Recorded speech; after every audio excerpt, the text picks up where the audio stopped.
মানে ফিলিংসটা আসলে কেমন হয় যে দীর্ঘদিন যাবৎ 17 বছর বিএনপি এবং জামাত দুই দলের অনেক নেতা ফাঁসিতে ঝুলেছেন, জেল খেটেছেন, মারা গেছেন।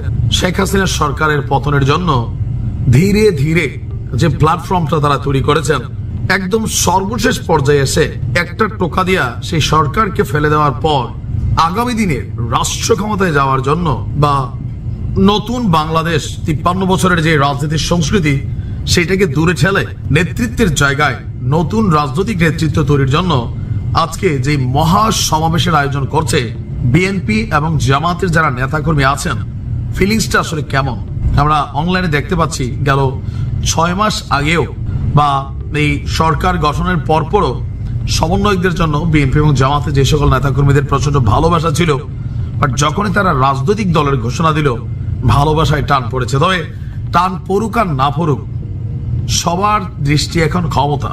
তো সেই ক্ষমতাকে আগামী দিনে নিজেদের কন্ট্রোলে নেওয়ার জন্য ঢাকা ইউনিভার্সিটি কর্তৃক একটা যে শিক্ষার্থীদের বন্ধুদের দল আছে, এটা আমরা বন্ধুদেরই, কারণ তারা একে অন্যের পরিচিত আজকে 3 থেকে 4 বছর বা 5 বছর সেই ভিপিনের হাত থেকে আজকের দিন জাতীয় নাগরিক পার্টি আর কয়েক ঘন্টা পরে বাংলাদেশ হয়তো নতুন কিছু দেখতে যাবে। আর আজকে জানান দেওয়া হচ্ছে পুরো বাংলাদেশ কাঁপাই দেওয়ার জন্য যে এই জাতীয় নাগরিক পার্টি আগামী দিনে কতটুকু ক্ষমতার কাছাকাছি যেতে পারবে।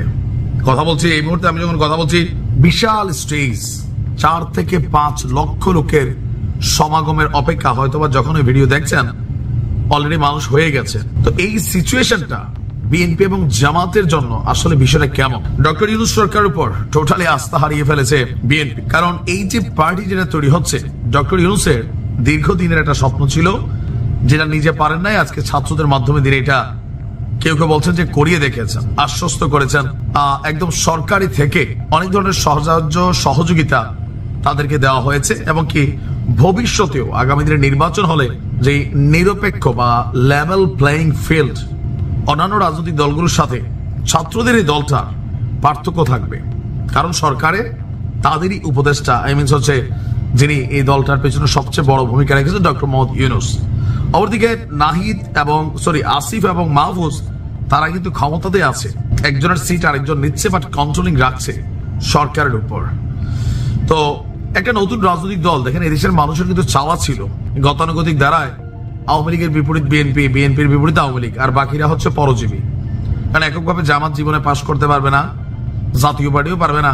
তো আওয়ামী লীগ বিএনপির কাঁধে তারা ভর করেছিল এত বছর, এখন যার যার রাগাতে আবার তারা বিচ্ছিন্ন হয়েছে। এখন ছাত্ররা যেই গতিতে এগুচ্ছে, মানুষের মধ্যে একটা বড় অংশ তাদেরকে সাপোর্টও করছে যে আসলে পরিবর্তন দরকার। বাট সেই নতুন বাংলাদেশের জন্য আমাদের যে রাজনৈতিক দলগুলা গেল 17 বছর তারা অপেক্ষা করেছিলেন ক্ষমতার জন্য, এখন আশ্বস্ত করছেন যে কোথাও না কোথাও মানুষের বিশ্বাসের জায়গাটা হারাই গেছে। জামাতের ব্যাপারে মানুষের বক্তব্য ধর্ম ব্যবসায়ীর দল, বিএনপির ব্যাপারে মানে ওই যে মুদ্রার এই পিঠ, এক সাপের 2 বিষ, ধানের শীষা নৌকা, এরকম বক্তব্য কিন্তু আছে। একটা হিউজ চ্যালেঞ্জিং সিচুয়েশন তৈরি হবে আগামী দিনের নির্বাচন, এটা মনে রাখেন। কারণ ছাত্ররা হুট করে যে অবস্থানটা তৈরি করছে, এই ঝড়টারে হালকা নিচ্ছিল এতদিন বিএনপি। আজকে হয়তোবা যদি সমাগমে তারা 4-5 লাখ মানুষের উপস্থিতি করে ফেলে, it's a huge massive message. দিন শেষে আমি আবার আশ্চর্য হব না ছাত্রদের রাজনৈতিক দল যদি শক্তিশালী হয়ে যায়, যে বিএনপি এবং জামাত আবারও আওয়ামী লীগকে হারানোর জন্য এত বছর একজোট ছিল, এবার হয়তো ছাত্রদের বিপরীতে তারা একজোট হইলেও হইতে পারে।